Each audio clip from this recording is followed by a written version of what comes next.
The Lakers' offseason is continuing to evolve, and several new developments could shape what's next. A potential move from Miles Bridges is generating fresh buzz. Mitchell Robinson remains a complicated trade target. Carr has sparked new speculation involving the Lakers' future, and Los Angeles has quietly strengthened its Summer League roster with the addition of Jacari White. Before we break it all down, subscribe to SkyHook Report for daily Lakers news, trade rumors, and offseason updates. Let's dive in. Are the Los Angeles Lakers about to capitalize on the biggest fire sale in the Eastern Conference to secure their next major offensive weapon? The Charlotte Hornets were actually relevant this past year, finishing with a winning record for the first time since the 2021-22 season and nearly breaking a 10-year playoff drought before falling to the Orlando Magic in a brutal win-or-go-home play-in game.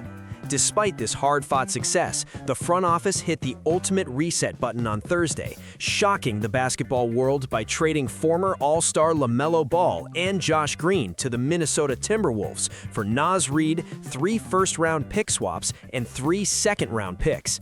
With their franchise point guard gone, the dominoes are falling rapidly in Charlotte, and Miles Bridges is now squarely on the trading block. Bridges is a massive $75 million asset who is currently extension eligible this summer, but league insider Evan Sidery reports that Charlotte has absolutely no interest in securing him to another long-term agreement during this aggressive roster retool. This is exactly where the Los Angeles Lakers enter the fray as major players. They are reportedly among the top teams, alongside the Phoenix Suns, actively expressing trade interest in the high-flying forward. Bridges brings explosive slash-first offensive dominance, having averaged an impressive 17.1 points, 5.8 rebounds, and 3.2 assists per game during this past season with the Hornets. However, there is a massive basketball fit question that the front office has to answer before pulling the trigger on a blockbuster deal. The Lakers' current franchise cornerstone, Luka Doncic, operates best in a heavy drive-and-kick offensive system that demands elite perimeter floor spacing. Bridges, unfortunately, possesses a highly questionable perimeter shot that could severely disrupt the offensive flow and clog the driving lanes that Doncic so heavily relies on to dissect defenses. The Lakers are desperately attempting to add substantial wing depth to reinforce their championship window in a highly competitive Western Conference, but is acquiring a slash-first player who struggles from beyond the arc the right strategic move?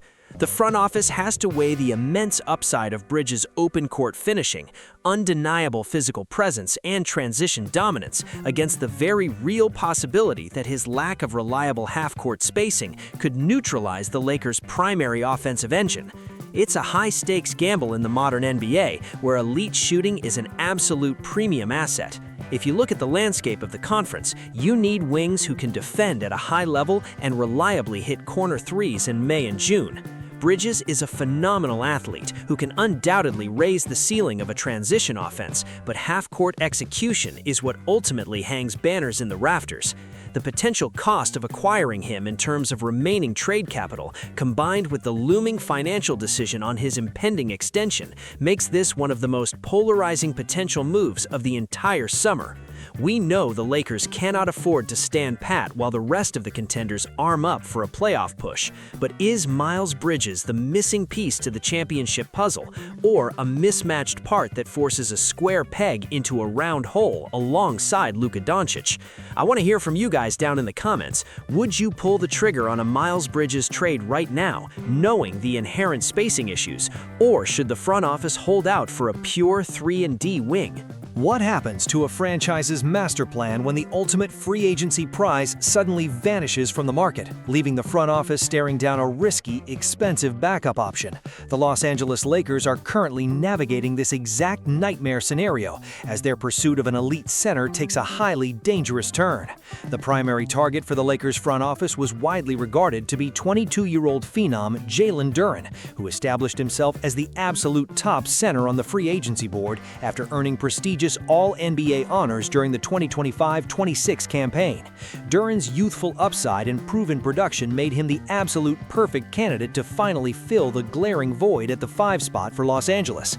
Initial reports even suggested Duren would actively pursue sign-and-trade opportunities, opening a massive window for the Lakers front office. But in a devastating turnaround, NBA insider Chris Haynes reported that the Detroit Pistons are absolutely stating Jalen Duren will not be moved. Detroit is reportedly solely focused on coming to terms on a massive agreement to keep their all-star big man anchored securely in the Motor City. With Duren officially off the table, the Lakers are rapidly pivoting toward New York Knicks center Mitchell Robinson, a desperate move that carries terrifying long-term risks. Mark Stein and Jake Fisher recently reported that the Lakers are regarded as a highly likely suitor for the 28-year-old big man once free agency officially opens, driven by a growing pessimism that New York will be able to retain him. On paper, Robinson is a statistical monster who dominates the paint with elite rim protection.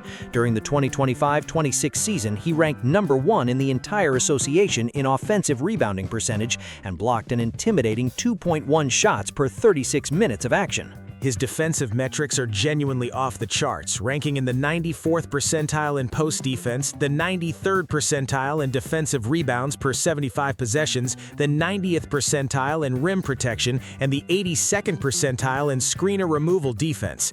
However, the underlying context reveals a massive red flag that the Lakers simply cannot afford to ignore in their pursuit of a title. Robinson possesses an extensive and deeply concerning history of severe injuries. He has missed at least 41 games in 3 of his past 6 seasons in the league. Even more alarming is exactly how he was utilized during the New York Knicks' recent run to the 2026 NBA championship. Despite playing 60 games in the regular season at just 19.6 minutes per contest, his playing time plummeted to a mere 13.6 minutes per game during the high-stakes playoffs. A massive factor in this playoff reduction was his abysmal 29.3% shooting from the free throw line, making him a colossal liability in clutch situations. The Knicks are currently hovering roughly $9.8 million under the dreaded second apron, and owner James Dolan has made it abundantly clear he is strictly unwilling to cross that punitive financial threshold this summer. This restrictive financial constraint is exactly why Robinson is available, but the Lakers cannot allow desperation to dictate their offseason strategy. Overpaying for an imperfect, injury-prone big man just because Jalen Duren became unattainable is a recipe for an absolute roster disaster. The Lakers desperately need reliable production, someone who can stay on the floor, set bone-crushing screens for Luka Doncic, and anchor the defense without completely breaking down physically by the All-Star break. Committing substantial salary cap space to a player who can be easily hacked off the floor in the fourth quarter of a playoff series severely limits the coaching staff's rotational flexibility. It's a high-wire act of roster construction that could close their championship window. Let me ask you this, Lakers Nation. Are you willing to roll the dice on Mitchell Robinson's questionable health, or is this front office walking straight into a catastrophic salary cap trap? Are the Los Angeles Lakers inadvertently cursed to repeat their own painful draft mistakes before the ink is even fully dry on their newest rookie's contract? The Lakers front office just secured Baylor product Cameron Carr with the 24th overall pick in the first round of the highly anticipated 2026 NBA draft. On paper, Carr possesses the exact type of modern, versatile skill set this roster desperately needs to support their superstars. However, a recent comment made by the rookie is already sending shivers down the spines of the fan base and raising massive red flags about his developmental trajectory in Los Angeles. When reporters asked Carr about his crucial freshman season at Tennessee before his time at Baylor, he openly admitted that he actively tried to copy absolutely everything his former teammate Dalton Knecht did on the basketball court. While paying homage to a veteran mentor is standard practice, attempting to strictly follow in Knecht's footsteps at the professional level could be an absolute nightmare scenario for the Lakers. Let's rewind and look at the deeply concerning trajectory of Dalton Knecht's career in purple and gold. When Knecht was originally drafted, he was widely touted as a plug-and-play prospect who could immediately contribute and elevate the Lakers' rotation. During his rookie campaign, Knecht actually showed genuine flashes of immense promise, appearing in 78 games, shooting the ball with efficient volume from the field, and logging a solid 19.2 minutes per contest. It looked like a brilliant foundational season. But then, disaster struck during his sophomore year. Neck inexplicably took a monumental step backward in his overall development. He completely fell out of favor with head coach J.J. Redick, failing to secure a reliable spot in the team's rotational plans. His playing time drastically plummeted to just 10.1 minutes per game, and he only managed to step on the court for 54 total appearances. He rapidly transformed from a promising rotational piece into an afterthought, barely playing meaningful minutes for a franchise with intense championship aspirations. Now we have Daniel Starkland of Lakers Nation revealing that Carr and Connect remain incredibly close friends, with Carr explicitly stating, "Our connection is still strong. That's still my guy." Having a familiar face in the building can certainly ease the overwhelming transition into the professional ranks, helping a rookie integrate into the intense media spotlight of Los Angeles. However, Lakers fans must desperately hope that Carr's reliance on Connect stops at basic friendship and doesn't bleed into his on-court habits. The franchise fundamentally needs Cameron Carr to succeed exactly where Connect ultimately failed. The vision for Carr is incredibly clear. If he develops into the absolute best version of himself, he projects to be a highly effective secondary shot creator operating off the bench, seamlessly complementing the offensive gravity of Luka Doncic and Austin Reeves. Ironically, this is the exact precise archetype that Connect was originally supposed to embody for the Lakers when he was drafted. The stakes could not possibly be higher. Los Angeles completely bypassed adding any further rookie talent in this draft, actually acquiring the 56th overall pick from the Chicago Bulls in the second round before immediately shipping it out to the Dallas Mavericks for straight cash considerations. This means absolutely all of their developmental chips are squarely pushed to the middle of the table on Cameron Carr. If he simply mirrors the underwhelming regression we witnessed from Connect over the past year, the Lakers will have squandered a deeply valuable first-round asset during a critical championship window.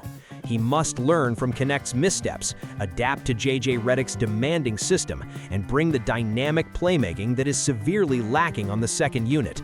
Can Cameron Carr break the cycle and become the ultimate steal of the draft, or is he destined to be buried on the bench right next to his mentor? What if I told you that the most fascinating, potentially impactful acquisition the Los Angeles Lakers made this entire offseason wasn't a blockbuster trade, and it wasn't even their highly touted first-round draft pick? The NBA offseason is officially in full chaotic swing following the conclusion of the 2026 NBA Draft, and the Lakers front office has been working absolute overtime, aggressively scouring the undrafted market to construct their roster for the upcoming Summer League in Las Vegas. After making their solitary draft selection, grabbing Cameron Carr at 24th overall, they rapidly secured a massive haul of undrafted talent, signing guys like A.K. Okereke and Peter Suter to coveted two-way contracts, alongside Exhibit 10 deals for William Kyle III, Robert McRae V, Robbie Avila, and Chase Ross. But the signing that is quietly generating massive buzz across league circles is an Exhibit 10 agreement with a highly intriguing prospect out of the University of Virginia, Jacari White. According to Dushan London of 24/7 Sports, White is officially heading to Los Angeles to try and carve out a legitimate spot in the association. White's collegiate journey is a fascinating tale of two completely different offensive extremes. He spent the first 3 critical years of his basketball career dominating at North Dakota State. He displayed constant, steady improvement every single season, ultimately exploding during a massive breakout campaign in the 2024-25 season. As a Bison, White was an absolute offensive force, pouring in an impressive 17.1 points, pulling down 4.3 rebounds, and dishing out 2.3 assists per game. But the truly staggering metric was his pure shooting efficiency. He shot a blistering 46.2% from the field and an elite 39.8% from beyond the three-point arc, while playing heavy minutes, roughly 30.8 a night. Seeking a bigger stage, White boldly transferred to the prestigious University of Virginia for the 2025-26 season. However, the transition to a notoriously rigorous, defensively rigid system severely impacted his raw production. White was relegated to coming off the bench in a strict reserve role, and his playing time plummeted to just 17.9 minutes per contest. His statistical output dipped understandably to 9.4 points, 2.3 rebounds, and 1.2 assists per game. But here is the absolutely critical piece of information that the Lakers scouting department clearly zeroed in on. Despite the reduced role, his elite shooting efficiency actually skyrocketed. He maintained his 46.2% mark from the floor, but improved his lethal three-point shooting to an eye-popping 43.4% from deep. In the modern spacing-obsessed NBA, a guard who can consistently knock down perimeter shots at a 43% clip is an absolute goldmine, especially surrounded by the gravitational pull of elite playmakers. White is now entering the ultimate professional proving ground. He will be heading to the Thomas & Mack Center in Las Vegas as part of a loaded Summer League squad. While the heavy media spotlight will naturally gravitate toward the team's star attractions, first-round pick Cameron Carr and the highly anticipated Adu Tiero, this specific environment is tailor-made for a sniper like White to completely steal the show. The Exhibit 10 contract gives the Lakers ultimate flexibility. They can evaluate him closely, seamlessly transition him to their G League affiliate, or if he lights up the scoreboard in Vegas, convert him to a standard deal. We have seen time and time again how undrafted free agents can become monumental cultural phenomenons and crucial rotational pieces in Los Angeles. Jacari White possesses the pure shooting stroke to become the next great undrafted success story for this franchise. Will his elite marksmanship earn him a coveted roster spot alongside Luka Doncic, or will he get lost in the shuffle of a crowded Summer League rotation?